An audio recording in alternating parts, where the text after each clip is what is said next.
Hello, just letting you know that I will be going live in 15 minutes on YouTube, and I will be talking about um, 3 tips to protect you contractually in the pandemic. This is for any coaches out there.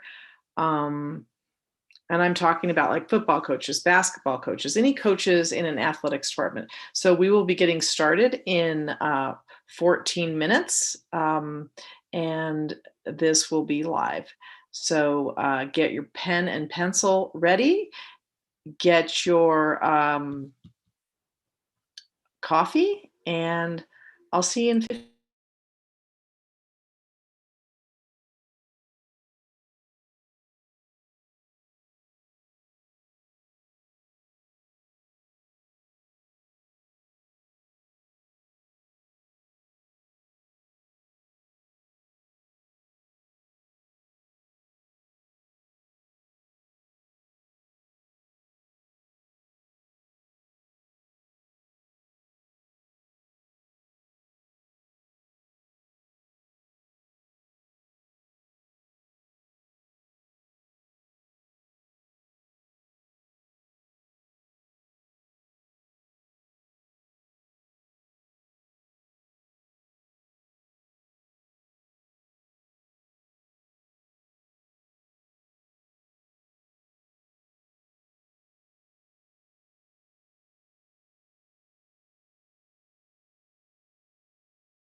Hi, thanks for being here today. I'm going to be talking about 3 contract tips to protect your job and salary during the pandemic. This is particularly related to people in sports. So thank you for being here, and I really appreciate you taking the time to be on here. I'm giving people a little bit time to join this live broadcast on YouTube. Get out your pen and paper, maybe your cup of coffee like I have. This will take about a half hour, so let me get started. You might be here because right now you're in a situation where you maybe have some things in your contract that you are concerned about. But by the end of our time together, you're going to be able to recognize key lines in your contract and know actually how to approach them. Please turn off all your distractions. And you might have joined this live broadcast because you were worried about the pandemic and worried about whether it could end up putting you out of a job. You might also be listening to this because the pandemic has already or might soon impact your salary, or you just want advice from a licensed attorney. That's me. I have been really a sports law attorney for 32 years, but I've been in the football business my entire life, really. My dad is a college football coach, and my husband is a college football coach. So I really have been operating in the sports world my entire life. I have successfully represented coaches, athletic directors, media, football staff, NFL players, and other people in the college arena, like, let's say, strength coaches and just anybody who needs representation. And I've been doing that for many years. Now, the first part of a contract that I don't like and I'm very concerned about, and it's a trend over the last, let's say, 5 years that I've been seeing quite a bit, which is language in your contract that ties your paycheck to whether or not your current boss, could be your head coach, athletic director, whoever it is, ties their employment to when you're getting paid. Okay, let me show you the example of what this looks like. And this actually happened at a specific university. I had a client come to me. The client was concerned about the language in the contract. And so I started doing some research. And so I researched online the head coach's contract. And what I was find out was that the head coach's contract said that the assistant coaches were all employed at will of the head coach, and that the head coach could hire or fire without regard to the policies at the university, the assistant coach, and they were at will. I thought, well, that's odd. How can they be at will? And at will employee is somebody they can fire you and they don't have to pay you, okay, basically. And I was like, wait a minute. These assistant coaches have contracts.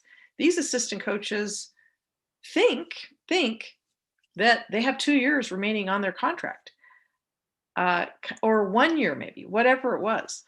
That wasn't the case, because there was this other contract other language in the head coach's contract that tied him to the head coach. And the head coach was going to get to hire and fire whenever the head coach wanted to and not pay the person. So then I go to the assistant coach's contract. And in the assistant coach's contract, it says that the coach's appointment as assistant football coach is coterminous with that of the head football coach. Well, what does that mean?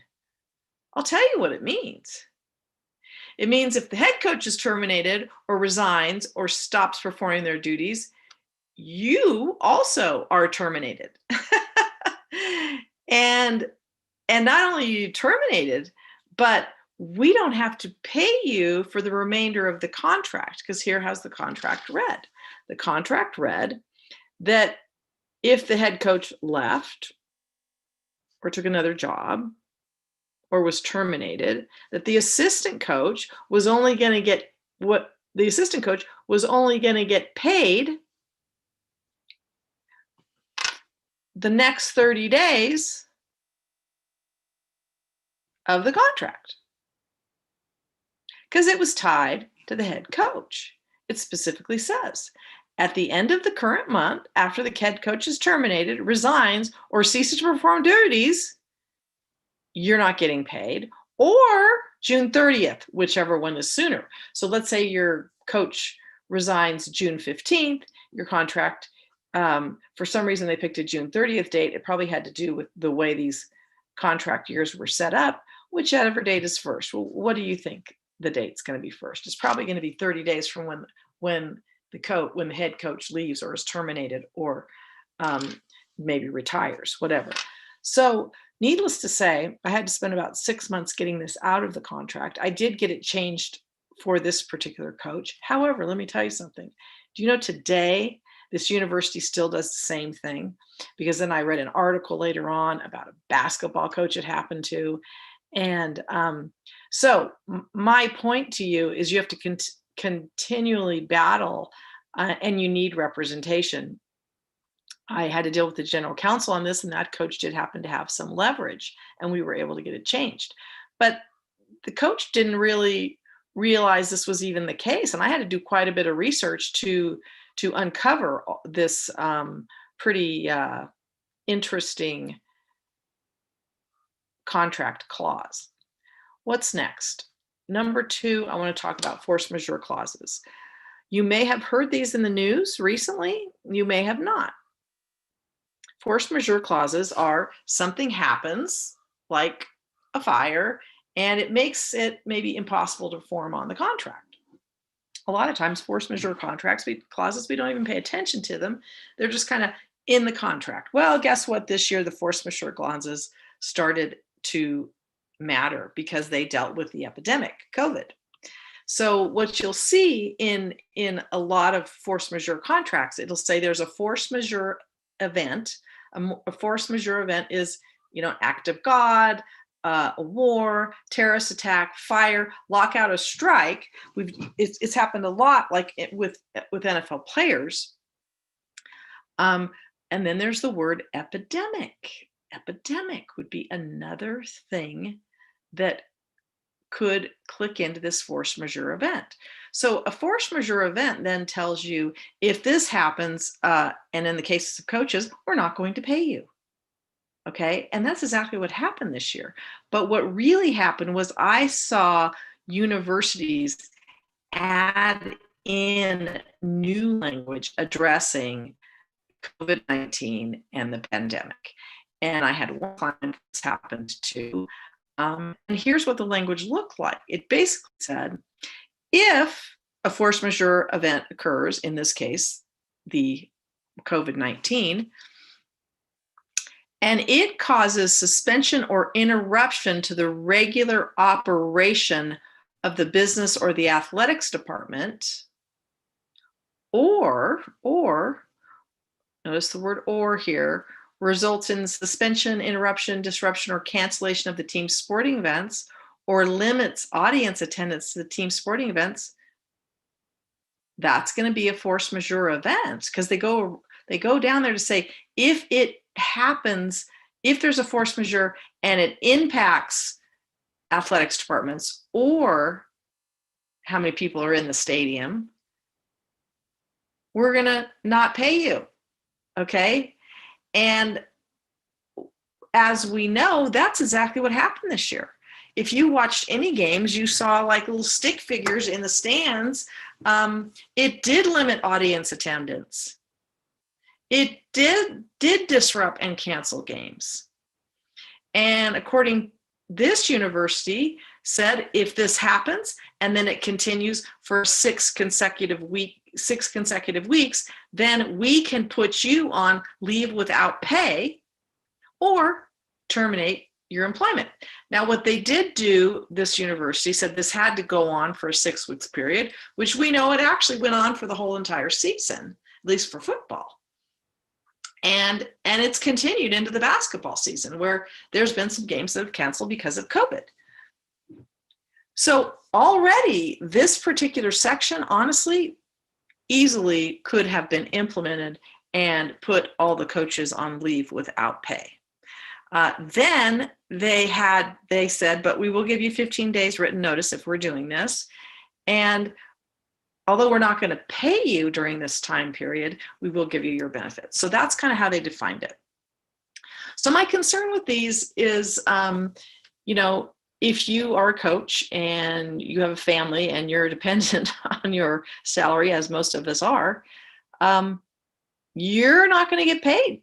Or you could have not gotten paid for a certain period of time until, this particular force majeure ended. And as you know, we still are having challenges with COVID-19. And this particular situation happened last June. Now, I will tell you this university did not enact this clause, but they certainly could have. There was more to the clause. I'm not going to go into the details, but you need to look to see if this is in your contract. Number 3, reassignment clauses, something I really don't like. This is something that slipped in and buried in to the termination without clause section of your contract. What does that look like? This is if an employee terminates you without cause, they may reassign the employee to a qualified position for the remainder of the contract. What does that mean? Well, reassign means they're going to have you swipe and card at the rec center rather than being a coach. What do you mean? I only am qualified to be a coach. Exactly. The best thing to do with these reassignment clauses, if you have one and you do get terminated without cause, is to tell them you're only qualified to be a coach. However, why would a university do this? It's simple. They don't want to terminate you because they owe you a lot of money. I had this happen. Coach was owed about $1 million. What they did is they sat him in an office. They didn't even change his title. They didn't even reassign him. They actually just sat him in his office, because what they wanted him to do? They wanted him to find another job so he would quit, and then they would not owe him the money. That's why people should never resign, because if you resign, you're not going to get paid your money. You have to be terminated without cause to get paid for the remainder of the contract if a university owes you a lot of money. So I do not like reassignment clauses. I don't like them because it's a sneaky way for universities to get out of having to pay you if they decide to terminate you. So again, this is usually buried somewhere in the termination without cause section of the contract. I am going to give you some solutions next about how do I get rid of these things from my contract. Well, let's just start with solutions next. One of the things is you do have to have some leverage, and you have to even you need to read your contract so you know what's in there to at least ask that it be removed. Any language in a contract that ties you to the head coach, I would ask that that be removed no matter what. Just get it out. What about if you don't have leverage? That makes it difficult. If you don't have leverage, the only thing you can do is you either collaborate with the whole entire staff, the entire athletics department. In the force majeure situation, when that came across my desk, I basically said, you're going to have to get the whole athletics department to get on your side and get this changed. Because going at it alone, since it was in everybody else's contract, might be difficult. But if you're a coach that has leverage, meaning you are getting another job, you're getting offered maybe another head job, you're getting offered another coordinator job, and they don't want you to leave, that's when you have leverage. When else do you have the leverage? You have leverage when you have a whole new staff coming in. That's another time that you have leverage.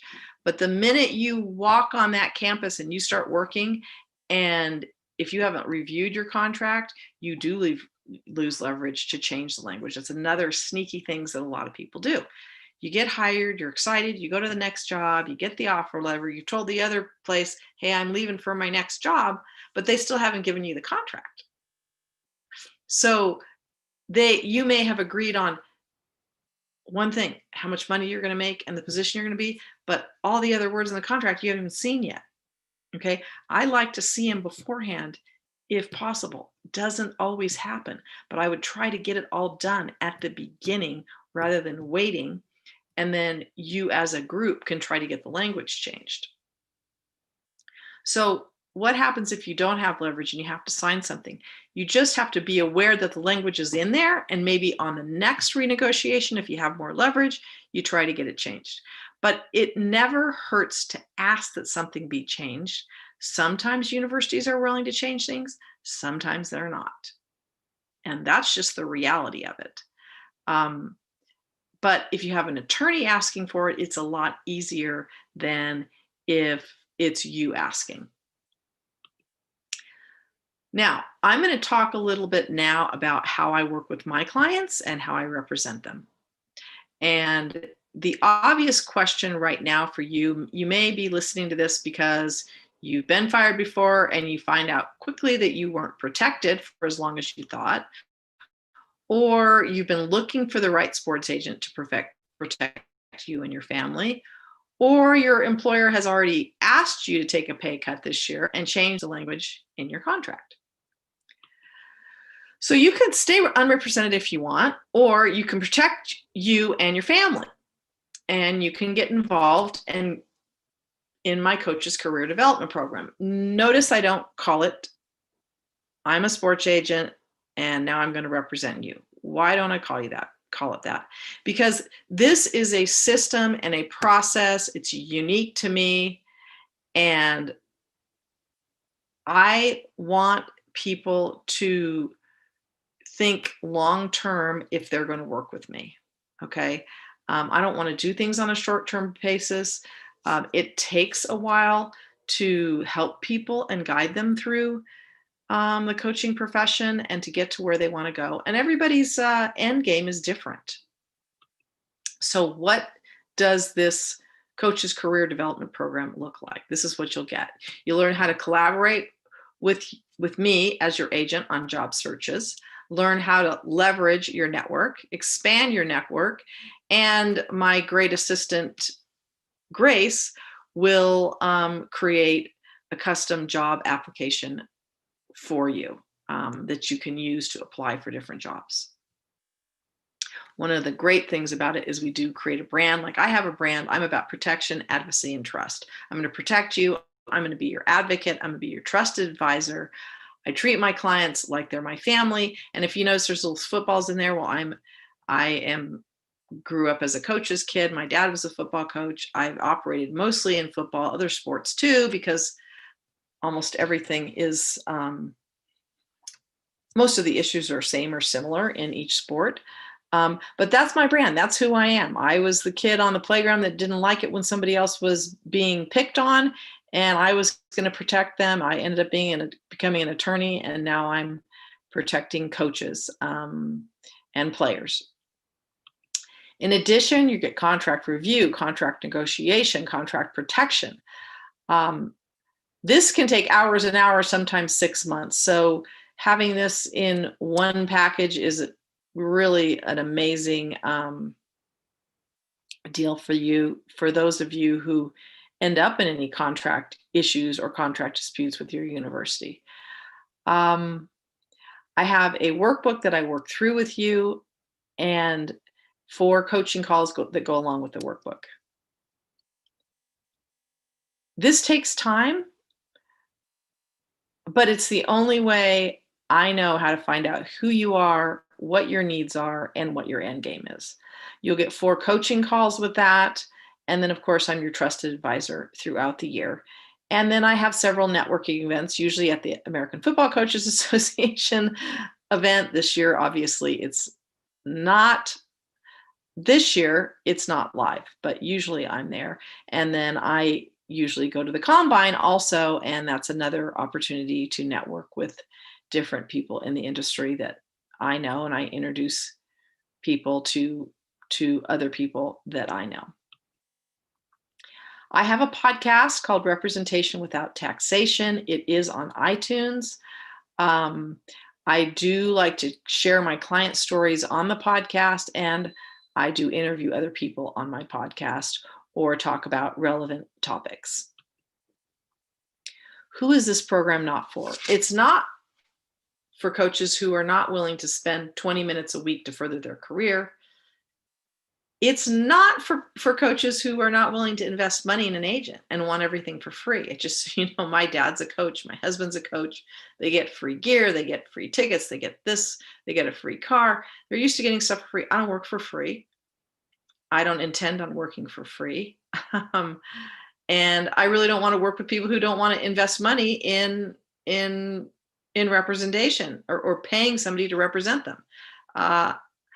It's not something I'm willing to do. And I'm always shocked by coaches who think that's the way it's going to be. It's not. Also, this is not for people who think that my network is going to get you a job.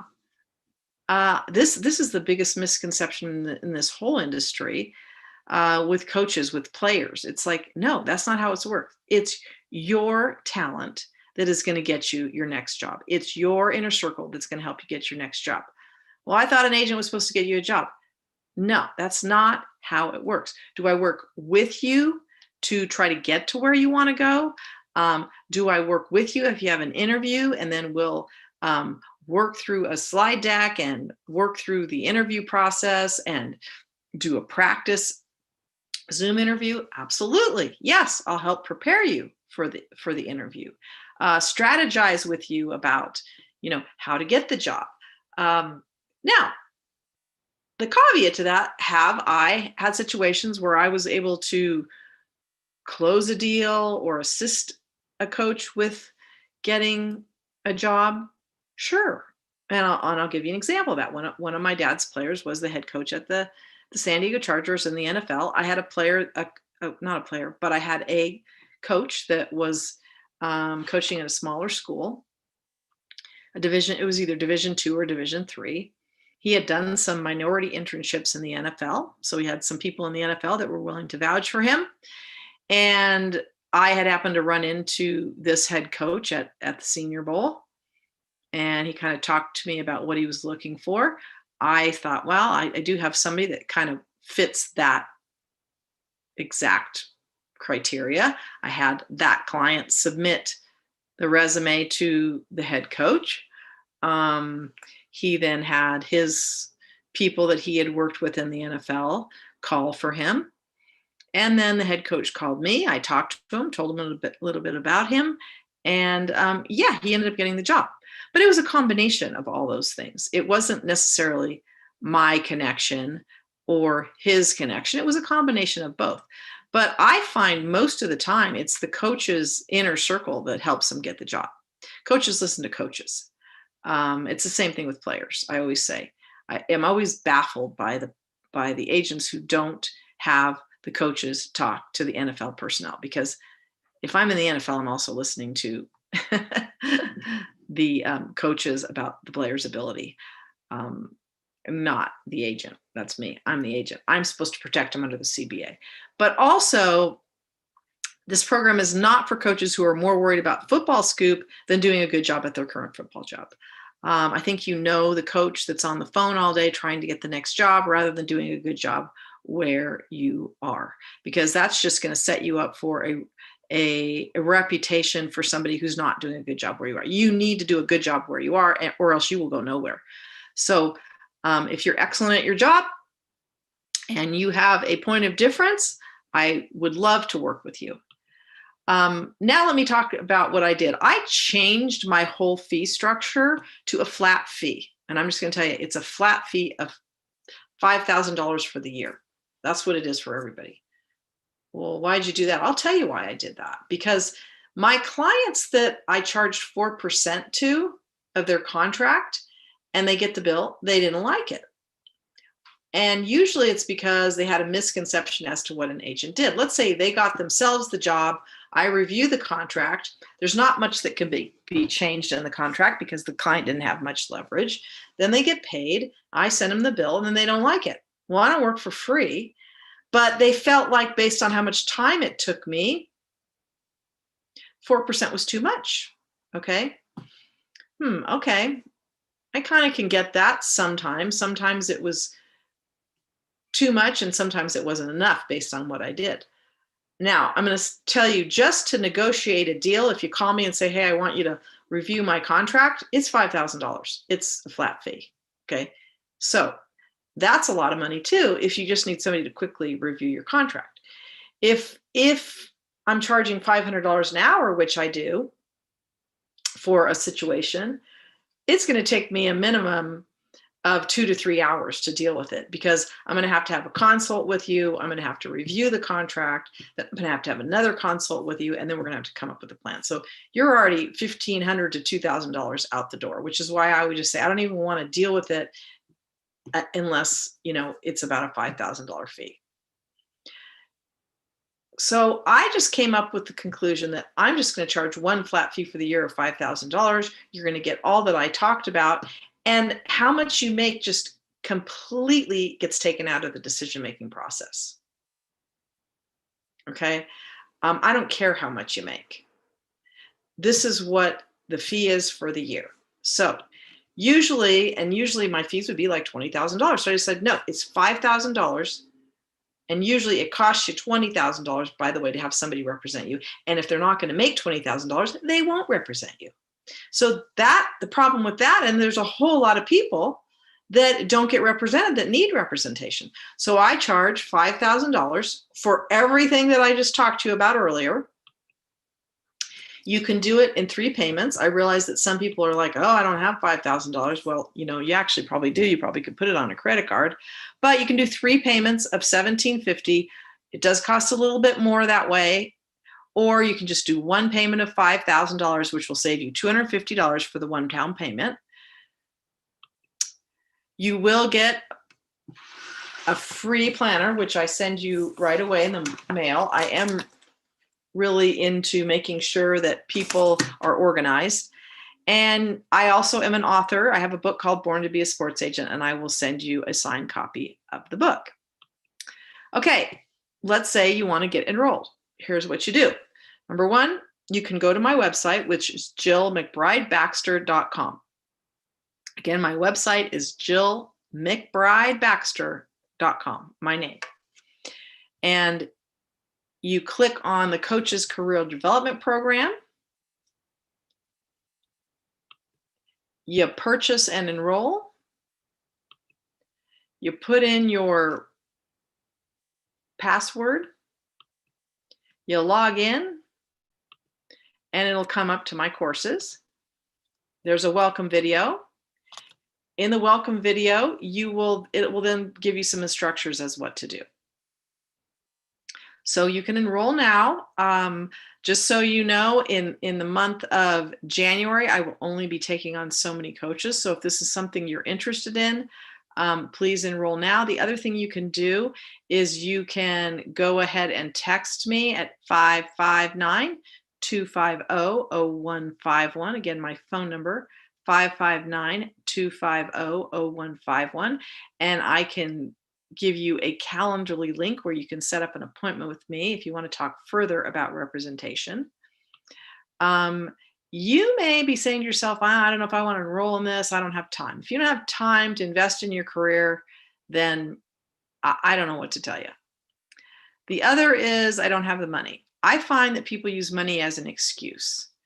I'm going to be honest with you. People need to have in the sports industry, you need somebody who's got your back. Going at it alone is not a good idea. It's going to cost you money. I am the most reasonably priced person in this business. And not only that, I'm willing to take on a wide variety of clients. I do not care how much money you're making or not making.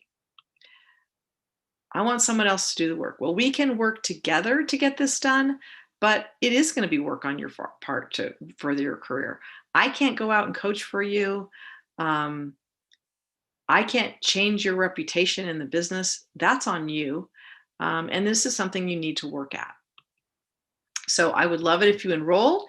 The link is right down here in the coaches program.